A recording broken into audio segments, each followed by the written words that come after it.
Olá, gente! Chegou o nosso momento. Hoje nós vamos falar da história da moda. É uma história empolgante. Houve uma evolução na moda igual no mundo, porque a moda muda, ela anda. O mundo evolui. A moda evolui junto. A moda acompanha religião, acompanha culinária, acompanha cultura, ela acompanha todas as evoluções. E é muito interessante e emocionante conhecer essa história da moda, porque você vai ver como as mulheres se vestiam, quantas histórias que tem.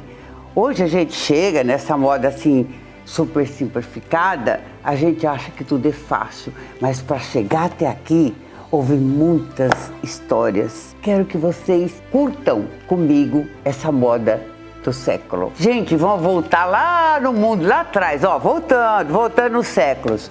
Vamos voltar no século 4 e 5.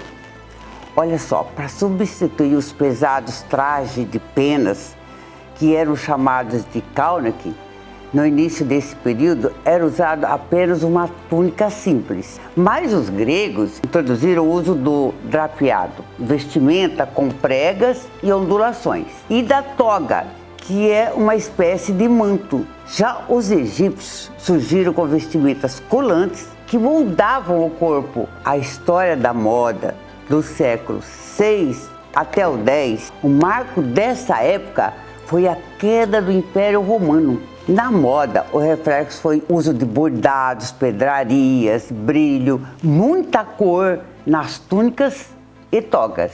Agora, na história da moda do século 11 até o 13, os tecidos começaram a evoluir.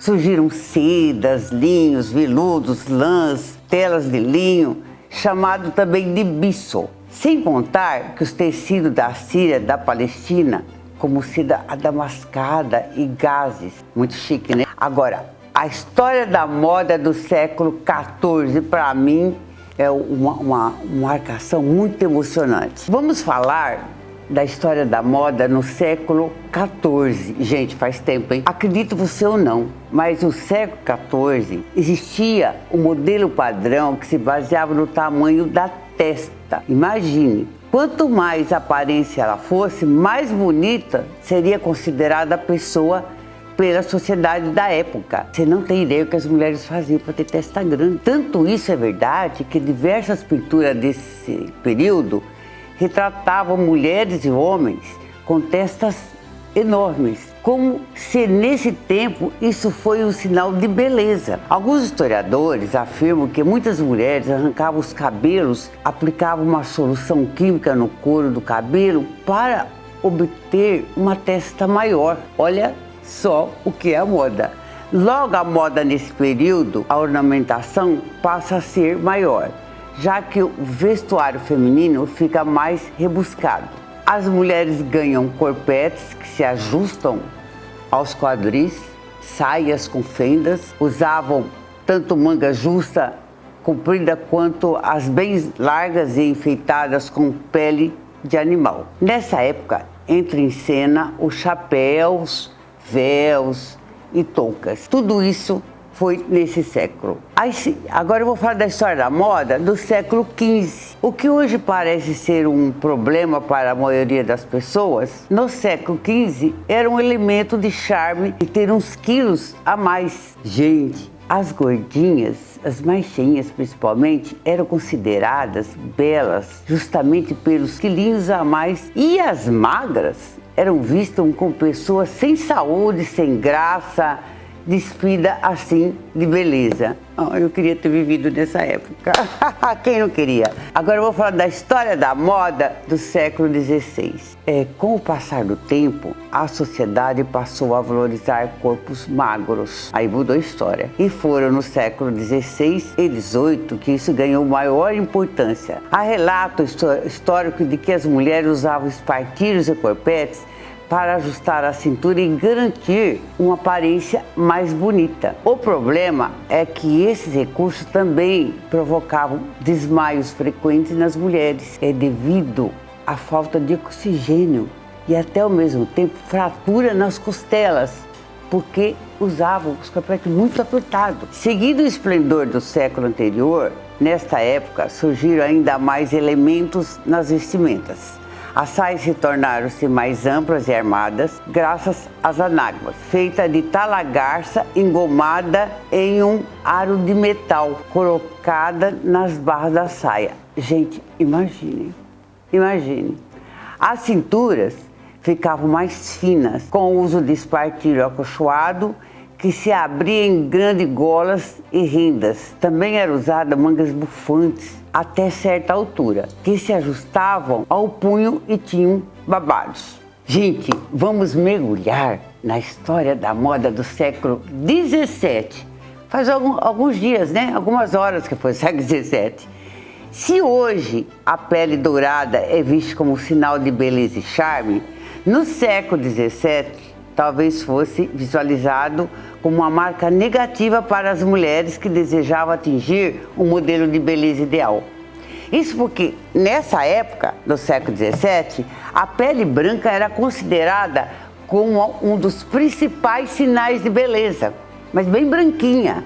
Alguns historiadores apontam que as mulheres chegavam a perder sangue para atingir uma cor mais pálida ou mais branca. Nesse século, teve o uso da máscara. Houve a peste bubônica, século XVII, que hoje a gente usa máscara. Vamos entrar num século que eu me sinto que já até vivi lá, é o século que eu mais gosto, século XVIII. Para se ter uma ideia, em 1800 entrava em vigor em Paris uma lei determinando que as mulheres que usassem calça em público podiam ser presas pela polícia. Imagine só, era permitido usar calça apenas com a autorização prévia da polícia. E isso terminou em 1930.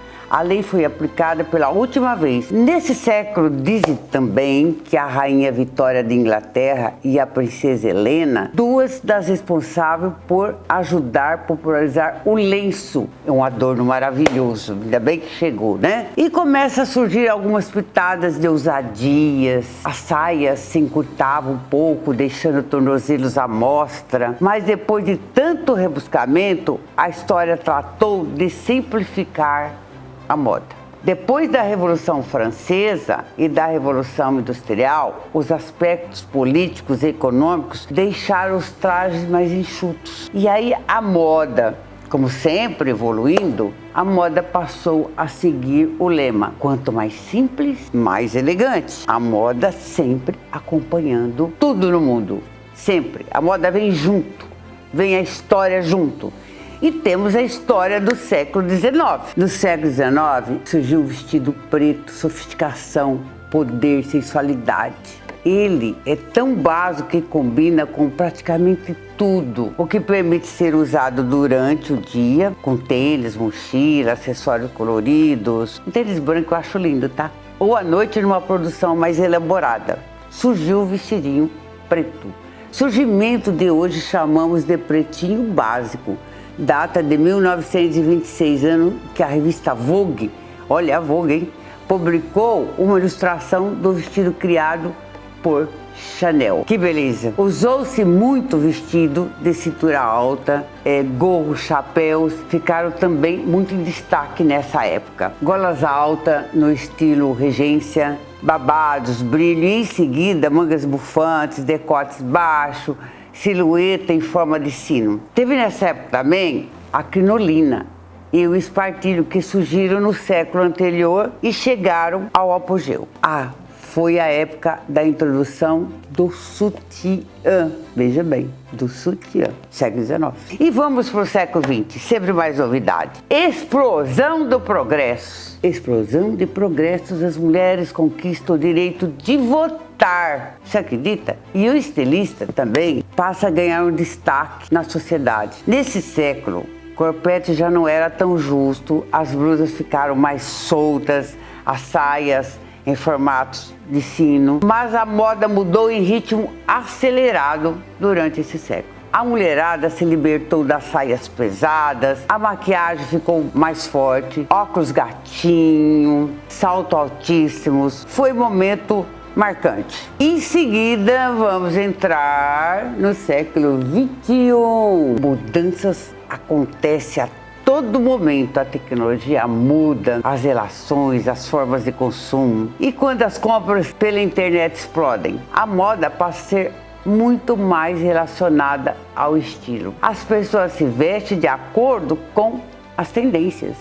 Tudo ficou mais fácil, né, para comprar. Internet aí, facilidade total. E a busca pela estética perfeita também passa a influenciar as roupas que ficam mais sensuais, evidenciando mais as formas do corpo.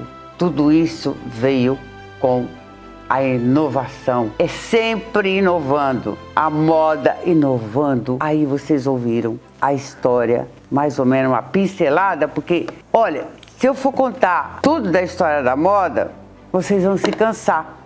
Então eu dei uma pincelada, mas ficou muito mais coisa que eu queria contar para vocês. Porque eu amo assistir esses filmes antigos, eu amo estudar, eu amo ver a história da moda. Eu acho fascinante. A moda muda. E nós estamos juntos. Beijos!